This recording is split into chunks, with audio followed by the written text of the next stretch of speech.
of the Lord Hari. So she used to dress up very, very beautifully. If you look at Radharani's dress ups, everywhere you see, she looked dressed up so beautifully. Nobody can match her. O new moon that has arisen from the ocean of the king Vishwabhanu, O friend of Lalita, O you make Visakha loyal to you due to the wonderful qualities of friendshipness, kindness, and faithfulness to Krishna. So all these prime Sakhis, Ashta Sakhis, namely Lalita, Visakha, he's mentioning that they look good because of Radharani also. And she's the risen moon that came out from Vrishabhanu, is the father's name, We say that, right? Here when we sing. O you who is filled with compassion, O you whose divine characteristics are described by the great sages Sanak and Sanatan, O Radha, please be merciful to me. So Rup Goswami is asking mercy of Srimati Radharani in Vrindavan. And he's writing this. So we also ask for Radharani's mercy right now. Because Radharani is the chief. Without her, we cannot see Krishna. She has to sanction us to see him, right? And she's the one. Without her mercy, we cannot even enter the Vrindavan. She's the queen of Vrindavan. And then her appearance day is coming Wednesday, which is the 11th of September. So we have a program here in the evening, Abhishek for Radharani. And we'll have very nice prasadam also. And then we will have a nice arti, first arti and then Maha Arti after the program. So we'll start at 6 p.m. to celebrate the Radha Ashtami. And you all come, you are invited to come, all of you join into the celebration. Because that is the time she'll be very pleased on your birthday. If somebody asks you something, you are very pleased, right? So I can do anything for you today. We say that, right?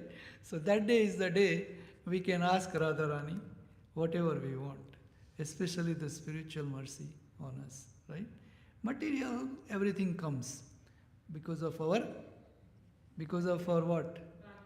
Yeah, our karma before. We have accumulated and we brought in this material birth. And it's definitely going to get it. So materially we don't need to ask for anything, because it automatically comes. Whatever in our bhagya we accumulated and we put into our bank before we came here. So we can spend all that.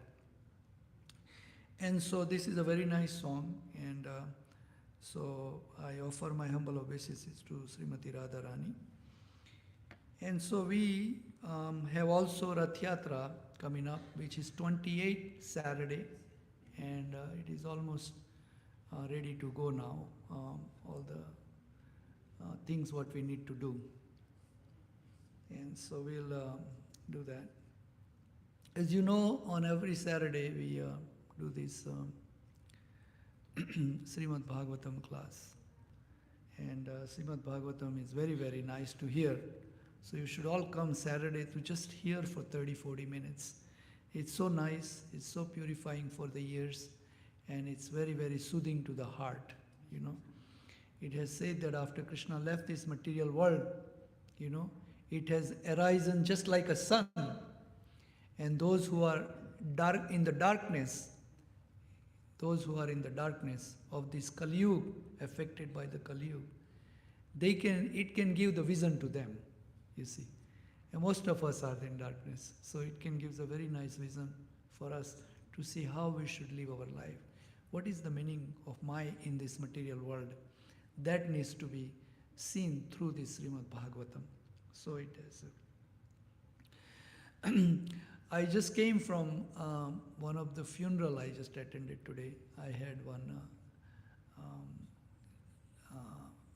Mataji. She's almost like my mother, And I had so much association with her. And she was suffering from cancer, but she fought for 23 years with the cancer. And then finally, I think she was 86 years old. So I think about the time, I think, how many people can live 86? And with these conditions, she lived 86.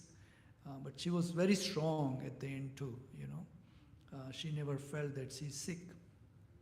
But I just came from there. I attended 3 p.m. funeral.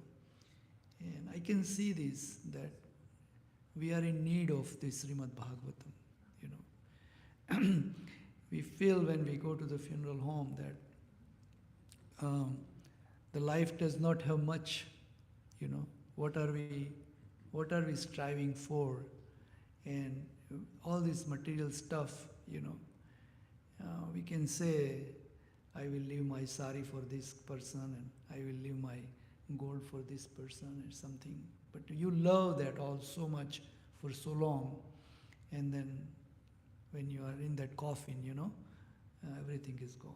It's zero, So Prabhupada also says this in Srimad Bhagavatam and in Srimad Bhagavad Gita when he's teaching us that one day everything in the material world you have achieved will become zero.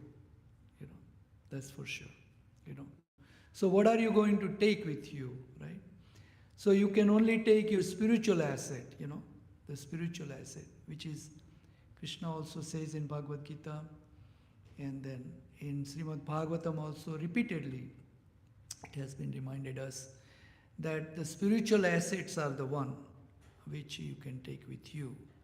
You may not be able to see it today, while here, because you don't have that transcendental eye, right? So we cannot even see God because we don't have transcendental. And what is the proof of that? That you have to have transcendental eye to see Krishna. What's the proof? In Bhagavad Gita? Huh? No. Yeah, Sanjay also is there. But Arjun saw Krishna face to face, right?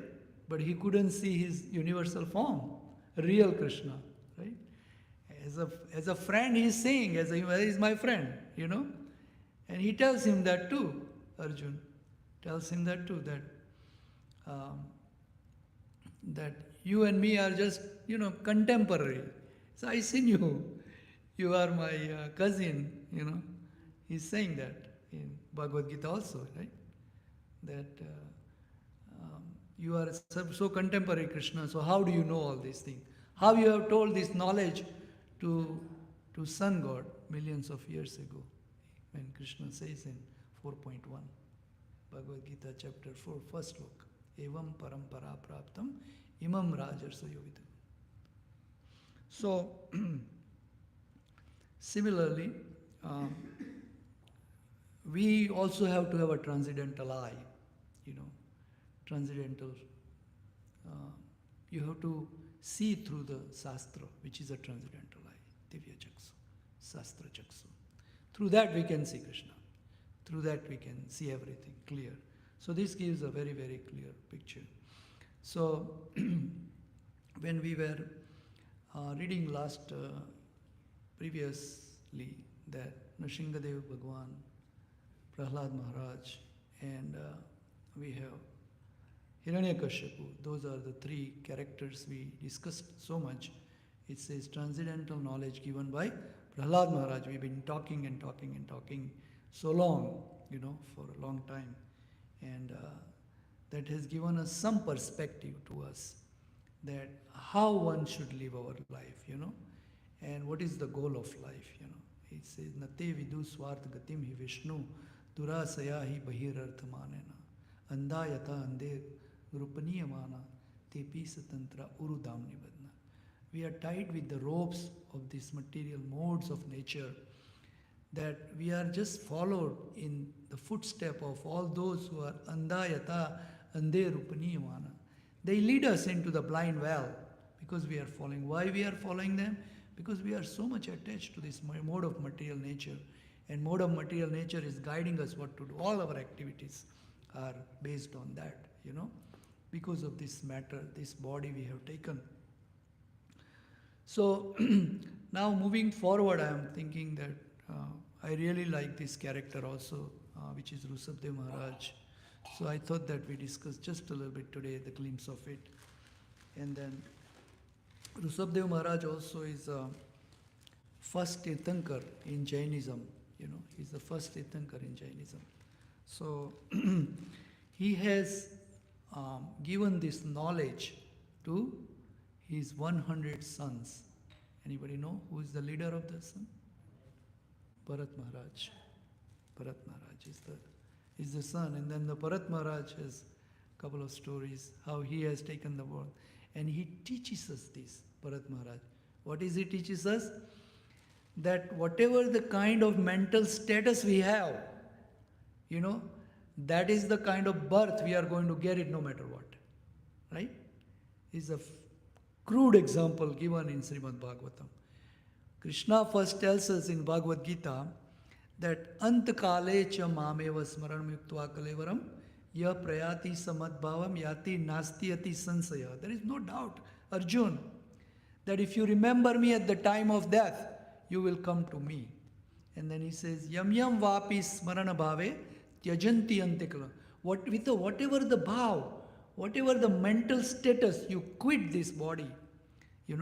Tam tam eva iti konteya sada tad bhav bhavita. You're going to get that bhav. You're going to get that thing at the end in your mind.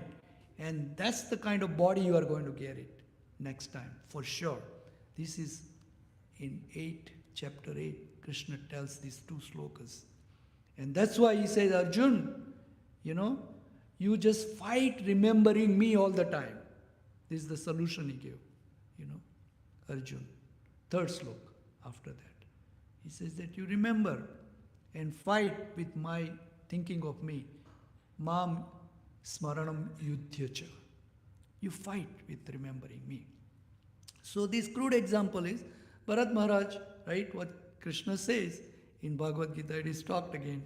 Srimad Bhagavatam, and we see how he take the birth of a, yes, and then from there it goes to Jad Bharat second time, So how he, but Bharat Maharaj was a king, and he was also a great devotee of Krishna.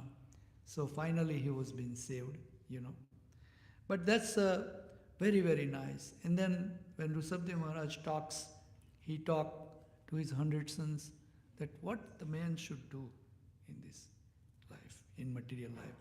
How you can become a Krishna's devotee. So I was thinking to talk that a little bit today, right? And so, anybody know where they are, any Srimad Bhagavatam canto, which one they are talking? Which canto is Rushabdev Maharaj character is? 5, yeah.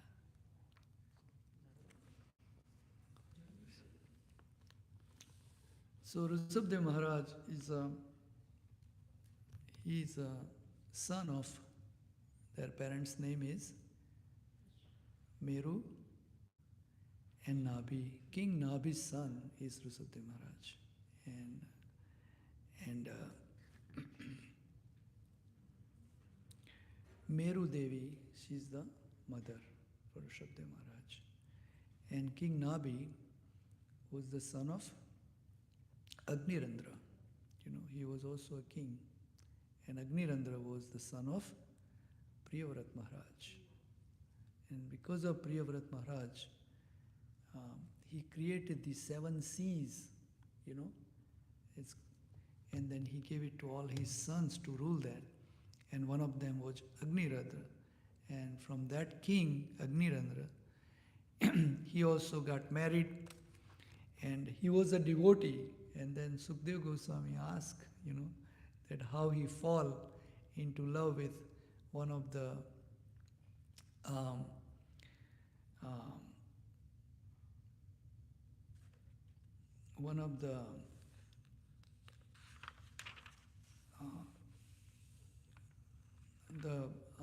the paradise, the angel. What's her name here is given?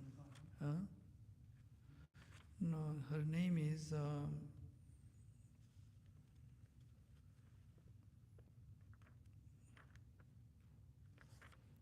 given here. King Agniratra's wife.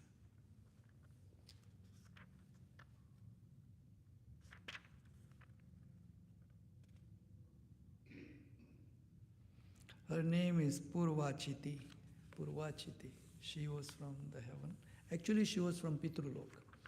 So because he was so much affectionate, Agnirandra, king, so much affectionate, because it says here, given in the word, in the description here, given in Canto 5, read chapter 1 and 2.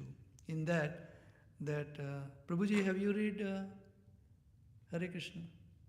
Have you read Canto 5 yet? No, not yet. When you come across, read chapter 1 and 2. It's so beautifully written by Srila Prabhupada. So in that, this Purvachiti, she's the wife of Indrada. But later on she leaves him and she go to Pitrulok.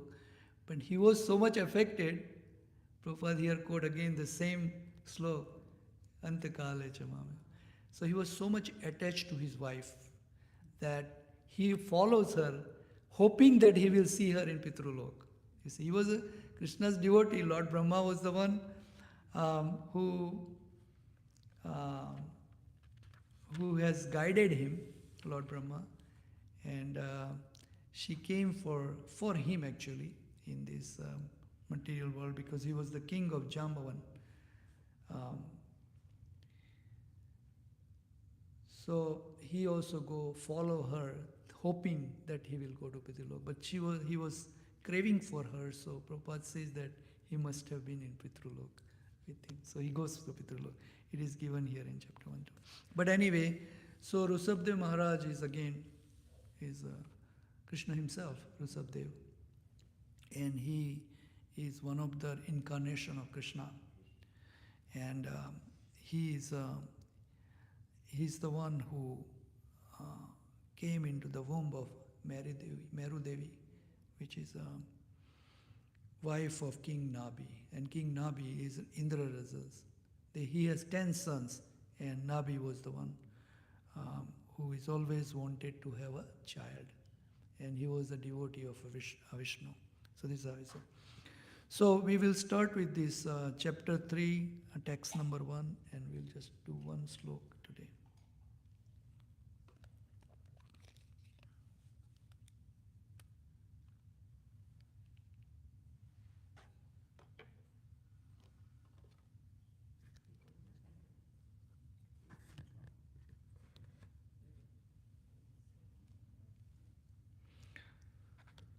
So here in the first chapter, in the concise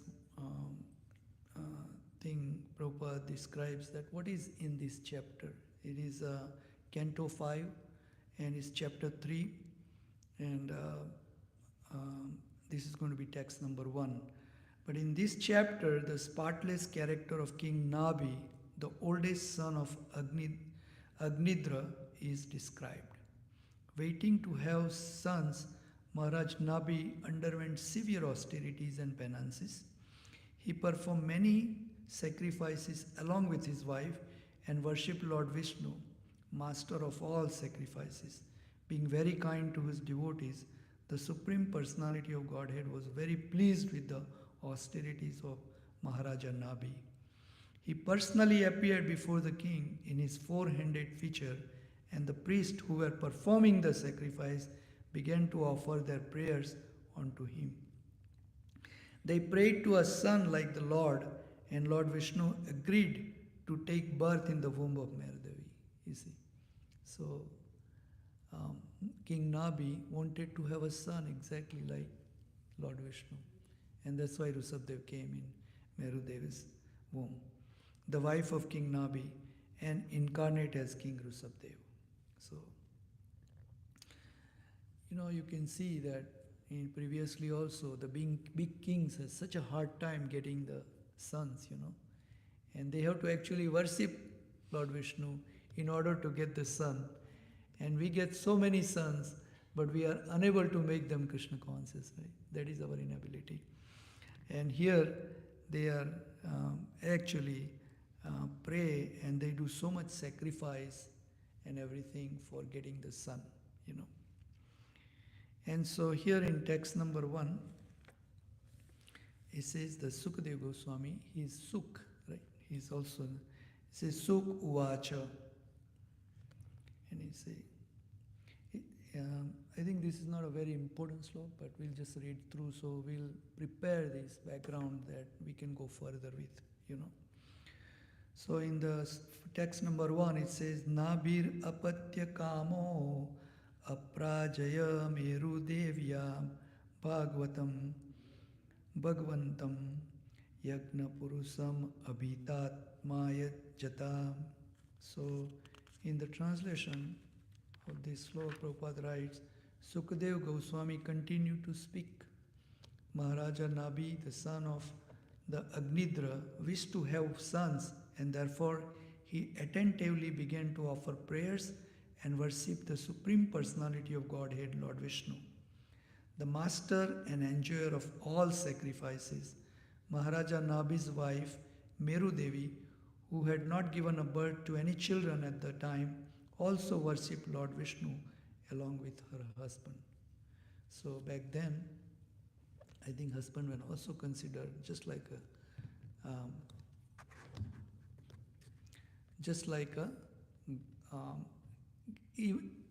as much respect given to the husband as God. So that's why it says Lord Vishnu. She worshipped Lord Vishnu along with her husband. So they also worshipped the husband back then. So in text 2, the text 2 is like that. Tasyaha pavasraddhaya visuddha bhavena yajataha pravagyesu prachatyasu dravya desa kala mantratir dakshina vidhan yoga prapachyatya duradhigamo api bhagavan bhagavat vatsalyataya supratika atmana parajitam nijajana mipetartha viditsaya gruhita radayo radaya gamba mano nayanananda nava maya virama aviskaraha. So the translation for the second sloka, it says, in the performance of the sacrifice, there are 7 transcendental means to obtain the mercy of the Supreme Personality of Godhead. Means that previously, when you even do a sacrifice or when you ask for the son, and when you do this sacrifice, Prabhupada explained that in the performance of sacrifice, there are 7 transcendental means to obtain the mercy of the Personality of Godhead. So there are 7 different ways you can do it, to sacrifice. By sacrificing valuable things or eatables, you just sacrifice that from today I'm not doing this. By acting in terms of time, by acting in terms of place, by acting in terms of time, by offering the hymns, by going through the priest, by offering gifts to the priest, and by observing the regulative principles. However, one cannot always obtain the Supreme Lord through these paraphernalia. Nonetheless, the Lord is affectionate to his devotees. Therefore, when Maharaja Nabi, who was a devotee, worshipped and offered prayers to the Lord with great faith and devotion and with a pure, uncontaminated mind, superficially performing some yajna in the line of pravargya, the kind Supreme Personality of Godhead, due to his affection for his devotees, appeared before King Nabi in his unconquerable and captivating form with 4 hands. In this way, to fulfill the desire of his devotees, the Supreme Personality of Godhead manifested himself in his beautiful body before his devotees. This body pleased the mind and eyes of the devotees. So, just like we read about earlier in Transcendental Knowledge of Prahlad Maharaj, in that Prahlad Maharaj also, Lord Vishnu also appeared in front of Prahlad Maharaj, in the same way, because he came for the devotees. When devotees desire, Krishna comes, no matter what, But as Prabhupada writes here, that we have to have a very pure, first of all, it says great faith and the devotion, and with a pure, uncontaminated mind. We should have it. Of course, we superficially apply all these, like whatever the process, we go through it, but you still have to have a faith, You should have to have a devotion, and with great uncontaminated mind is required, you see.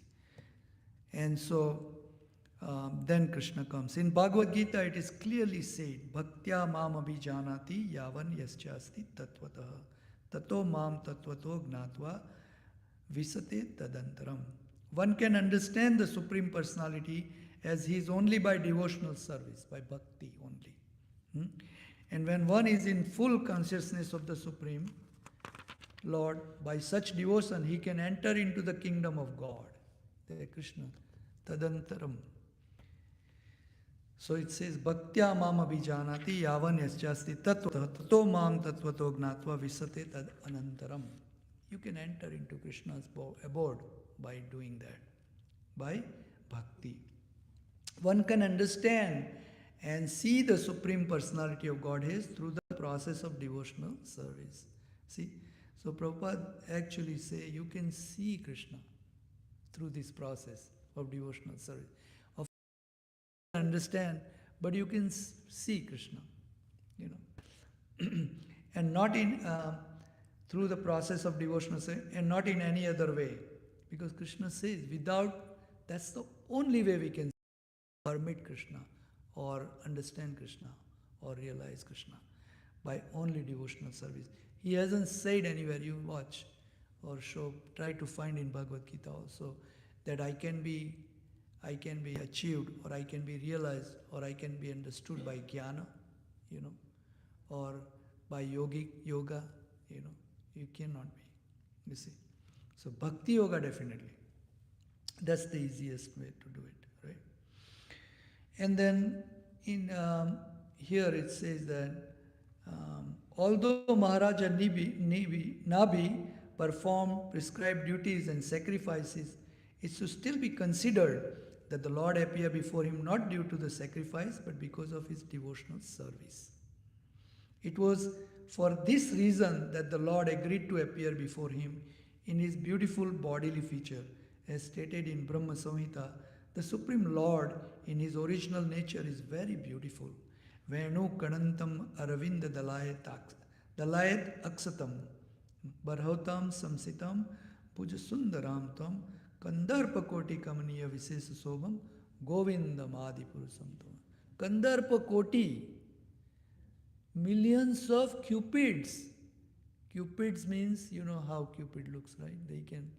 They are so beautiful, you cannot even describe, right? So millions of cupids, if you get together, then beautiful than that is Kandarpa Koti Kamaniya Visesa Sobham, more than that. Govindam Adipurusam. This is Lord Brahma describing, He has that here, it says that Venu Kanantam means he is playing the flute. Aravinda Dalai Aksatam. And Aksat, the eyes are like Aravinda Dalai. That means Kamal, his lotus. Barhotam Samsitam, and then Barhotam is, there is a more pitch, peacock feather right on his, and we see that. This is how Lord Brahma seen Lord Krishna. And with that, he looks so beautiful, So, this is how you can see Krishna. This is how you will be able to see someday, So in text 3, it appeared in front of Lord Nabi, So the Sanskrit thing is that Ataha tama vikruta bhujayugalayam hiranyamai purusa visesam kapi sako seyambara dharamurasi vilasasti vatsala labam darava ravana ruhavana mala sarye mrutamani gada dabhi rupa laksitam. This is describing Krishna or Lord Vishnu. Sfuta kirana pravana mukuta kundala kataka katisutra hara keyuranu puradya angabhushana vibhupitrum angabhushana bhushitam mrutika sadasya grutapayodana ivottama tama dhanamupalabhya sabahumana marneya navana Nata sirsana upatastuhu. So it says in translation, Lord Vishnu appeared before King Nabi with 4 arms. So Lord Vishnu has 4 arms. You all know that, right? And each arm carrying what? What does he carries? Hmm? One is a conch shell, chakra, which is Sudarshan chakra. Kamal means lotus. Uh, and the Gada, right? Club. These are the 4 things. They are 4 ornaments of Lord Vishnu. You know.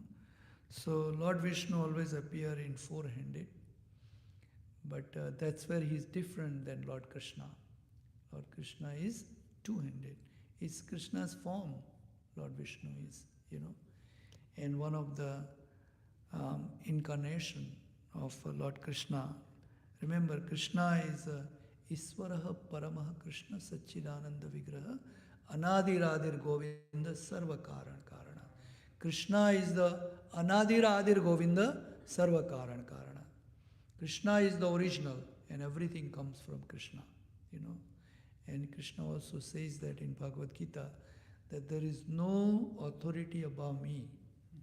I am the highest, like nobody can go above me.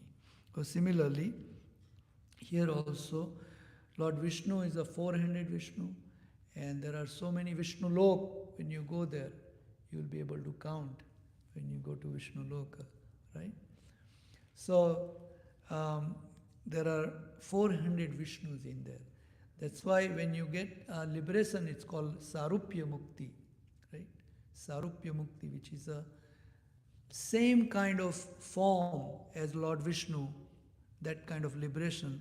When you get it, you also get the same 4 hand, and you just look like Lord Vishnu. That's Sarupya. Yeah. So that one of the liberation a lot of devotees get, and that's why you go to the Vishnu Lok, right?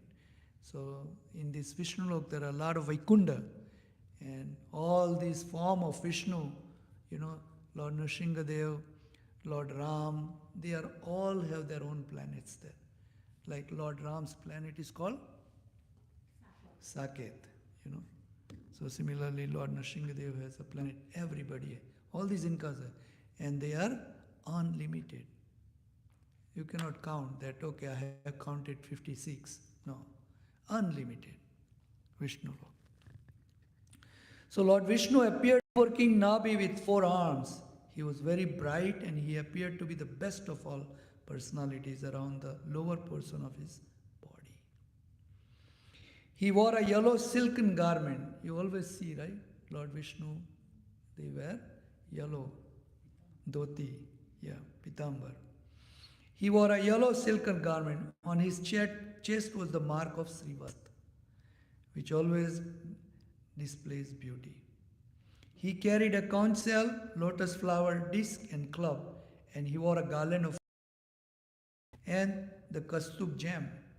He was beautifully decorated with helmet, earrings, bangles, belt, pearl necklace, armlets, ankle bells, and other bodily ornaments, bedecked with radiant jewels. Seeing the Lord present before them, King Nabi and his priest and associate felt just like poor people.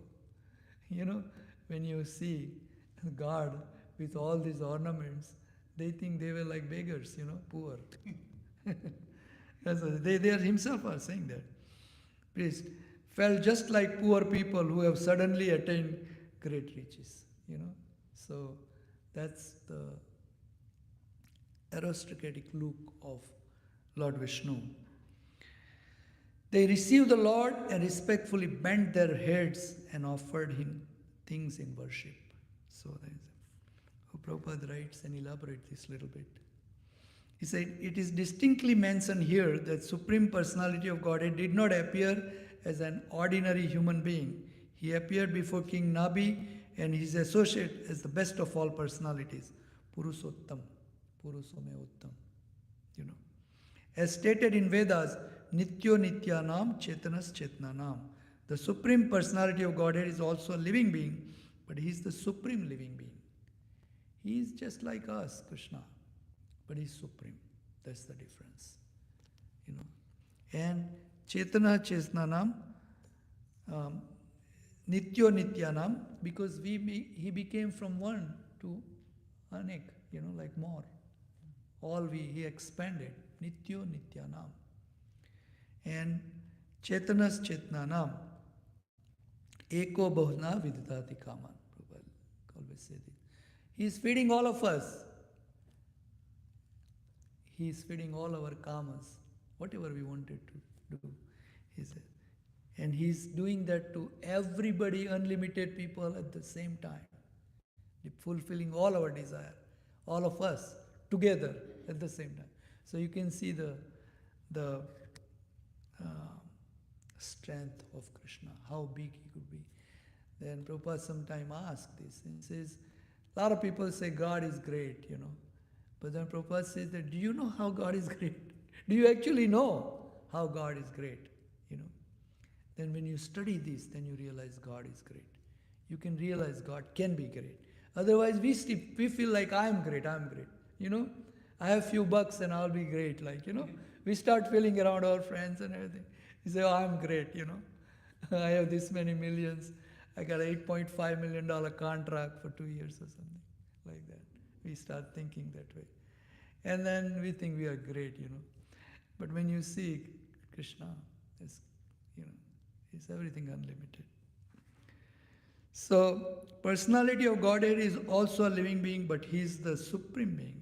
In Bhagavad Gita 7.7, Lord Krishna Himself says, Mattah partaram nanyat kinti chatti dhananjaya. This is what I was talking about. Mattah partaram nanyat kinchit asti dhananjaya. O conqueror of the wealth, there is no truth superior to me. Krishna says in Bhagavad Gita. Nobody. That's why after seeing this whole thing, right, with the transcendental eyes, after he got the transcendental eye, Arjun saw this. What was happening in the body of Krishna? Everybody was getting killed. Big things was happening, right? He sees through everything. And when he was taken these transcendental eyes away, and when he was looking at Krishna, and Arjun was really scared, seeing all these things going on. The war is already happened before Arjun can even put one arrow, That's what the greatness of Krishna. And then he say, Para Brahma Param Dhamam, Pavitram Paramam Bhavam, Adyam Purana Purusham, Krishna. Then Arjun says that. So, there is no truth superior to me. No one is more attractive or more authoritative than Lord Krishna. That is one of the differences between God and the ordinary living being. That's why Parasar Muni, the father of Vyasdeva, he gave the definition that what is the definition of God? What's the guy? Because there are so many gods, right? Everybody claiming God. Bhagwan, they keep their name. My name is Bhagwan. I'm a God. Right? So many times, especially in India. This is Bhagwan, that is Bhagwan. That thing is Bhagwan. This Bhagwan, So many title themselves, their name, Bhagwan. But what's the quality of a Bhagwan? What's it? So it's given, Parikshit Maharaj, Parasar Muni has given the definition of God that nobody, here Prabhupada writes, nobody is more attractive than him. Nobody. No matter what, you see. So beauty is there, right? Nobody is more powerful than him. Nobody is more knowledgeable than him. Nobody is more renounced than him. There are six. Nobody has more wealth than him. You see. This is how Krishna is. So if somebody is, these 6 characters, if you can notice, that's Krishna. All in one at the same time. So Prabhupada also says that somebody may be beautiful, somebody may be powerful, somebody may be wealthy, but somebody is not all at the same time, you see. So these qualities, 6 of them, and nobody is more famous than him. How is that? in this world on Janmashtami, how many people celebrated Janmashtami? In each and every country. I don't think anybody celebrates that much. Appearance day, somebody's birthday. Can you imagine? Somebody's birthday is celebrated in each and every country at so many places at the same time. Maybe other universe too. Yeah, other universe also. Right? Yeah. Possible. Yeah, but even in material world here, you can think of it, right? There is nobody like that. So that's how. Nobody is more famous than Krishna. You see. So here also, Prabhupada says, according to this description of the transcendental body of Lord Vishnu, the Lord can easily be distinguished from other living beings. Consequently, Maharaj Nabi and his priest and associates all offered the Lord obeisances and began to worship him with various things. As stated in Bhagavad Gita, Yab labdva chaparam labdam manyate nadikam tataha. That is, upon gaining this, one thinks that there is no greater gain. So after suppose if we see Krishna face to face, then you start feeling this, that there is no gain after this. And we have an example in Srimad Bhagavatam of Dhruv Maharaj. He went to get so much, right? From, he want to show his father, or his mother actually, that his stepmother, he said that she gave us so much hard time to him that he did not let him sit on his father's lap. And he says that because I'm poor and my mother is poor and we don't have much, that was the case. So then when he went in the jungle, and he forgot about everything. There is no more gain of anything else than seeing God face to face, Prabhupada says here. One certainly thinks that he has gained the best of all things. Rasoapi asya param drastva nivartate. When you see the higher taste, we have one book called Higher Taste, right? So Prabhupada has written this after this, that once you have a higher taste, like we are so much eating the lower taste food, right? But once you eat the higher taste food, vegetarian food, so nice sweets, then you forget about this lower taste, the things with onion, garlic, or things with so many other nonsense things. You stop doing it immediately. You say, what? Why would I be eating onion? I have better things to eat. And you create the taste for it. That's called higher taste. That's what here. Rasopi yasya param drastva nivartate. Because you created this higher taste. So param drastva, your vision changes, your mission changes, everything changes. And you go above on this. His consciousness is fixed. After seeing the Supreme Personality of Godhead, one ceases to be attracted by any material things. One then remains steady in his worship of the Supreme Personality of Godhead. So it's explained by Sri Prabhupada that once we see Krishna, even here, once you see these attractive deities of Krishna, you keep that in your mind all the time, and you want to repeatedly come here and see Krishna's deity. That's a higher vision we are seeing.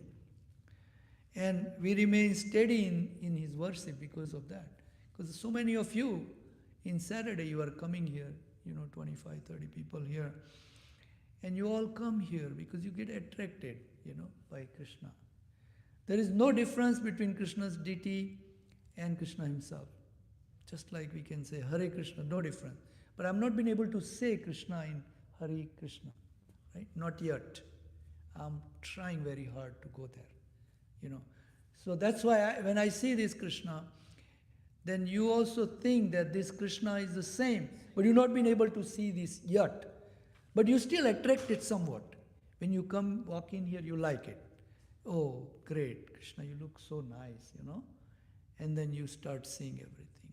You get more and more and more, So you can see this Dr. Sahib, right? He comes all the way from New York, but he come here to the temple, right? Because he likes it. He comes with his mother, you know. He likes this, this because he attracts, he lure, you know. And Krishna's name meaning, you know that, right? What is Krishna means? All attract you. He attracts us, you know. He lures us. And that's why he postponed everything and came here. That is the great thing of Krishna. He attracts you no matter what. I'm pretty sure that these Purva's parents, whenever they come here to their house, they want to come here because they have a little bit of attraction. I say, why go somewhere else? Let's go here. We have some extra time, right? So that's, I think it's Krishna. That's all, you know. And this process is very pure process. You know, you come, you hear, you know. When you hear, it's pure thing you are hearing. Prabhupada says that I may not be perfect. What I'm reading from the Srimad Bhagavatam, I may not be perfect, but these words are perfect. This language is perfect. These slokas are perfect. So that's why it affects you. You see, through me this comes out, doesn't matter. Maybe I not be perfect, you see. And I'm not perfect. But Prabhupada say this, that I may not be perfect, but this process is perfect. So it is going to act, you know, just like the poison, you know. When cyanide, when you put a drop on your skin, it's going to act. Doesn't matter, right? It's going to act. So similarly, this is also going to act. So whenever we hear this pure thing, you know, then it makes it very auspicious. It changes our thinking process, you know, and it attracts us more into this. And that's needed, you know. That's very, very important. When I was coming here from the funeral, I was thinking there were a lot of people there. And there are a lot of people does prayers and everything. But it's just temporary, you see. Just for 30 minutes you come, and now because you have lost something, you know, you are telling Krishna, please take care of him, please take care of him, please take care of him, you know. He's coming to you. You have to do continuously, and you have to have that bhav. And to do continuously, you have to engage in this process. How can, if you think, of course, Krishna can hear, and he's everywhere, right? But, you know, if you do for 2-3, days or something, or 7 days, and say, okay, take care of this person, Krishna, but what right you have? Do you have a qualification to request Krishna that you do this? I'm telling you now, you know, right? I'm praying you, Krishna, please do, you know. It's very difficult. So I'll stop here. Thank you very much. Hare Krishna. Any question or comment?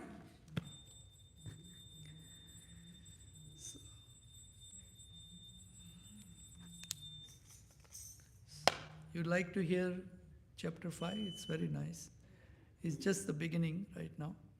And we will go into very, very deep after, I think, a little bit further when Rushabdev comes and when he starts preaching his 100 sons. That will be the whole thing we should learn, you know. And just like Prahlad Maharaj is teaching, Rushabdev Maharaj is also. Now Rushabdev Maharaj is Krishna himself again. So he's teaching directly to us, you see. Not devotee one, you know. So it's very nice. Excuse me. So in Srimad Bhagavatam, Prabhupada talks philosophy more. We are, of course, the pastime is there, and we have to remember the pastime, but we have to apply this philosophy, and how we can apply this philosophy, staying grihastha. That is the beauty of this Srimad Bhagavatam. Staying grihastha, you don't have to change your varna and ashram. You just change in your ashram, grihastha ashram, brahmacharya ashram, you stay in that. Do whatever you're doing. Hear this and see how it effectively you can change things, you know. So I have one of our friend's son, he says, oh, your hairstyle and everything, and you look so different, and he says to me. So I said, this is what my life is. I have adopted this life, this Vedic life, and this is I am, you know, in and out both, you know. So he said, oh, I really like it. I say, it's not a matter of liking. You have to matter applying everything. So, but This is what we have to do. We have to apply little bit at a time in our life. We have to change things. And then Krishna will be pleased for sure. Krishna pleases, and he takes you will be able to see yourself, things has changed, how your process of thinking has changed, how other people see you change, and that's the result of hearing Srimad Bhagavatam. So we should hear. If you can't come, you should read one slok at home also, and read with your friend or wife or your partners, whatever. But you should hear. That is recommended for all of us. So we'll go for a nice prasadam in the cafeteria, and then we'll come back again tomorrow for another round of a Bhagavad Gita class and Arati and Kirtan. But if you can't come tomorrow, please surely come on Radha Ashtami, which is Wednesday, September 11th at 6 p.m. That will be very, very important. To ask Radha Rani's mercy is so important for all of us. Because we have to gradually progress in this path. And if you want to progress, you need somebody's help. Somebody has to, lift you up a little bit. So we are going to ask this, see how much she can help. Thank you very much. Hare Krishna. It's easier to please her than Lord Krishna. Exactly. Yes. She's so merciful. That's why she is Barsane Wali.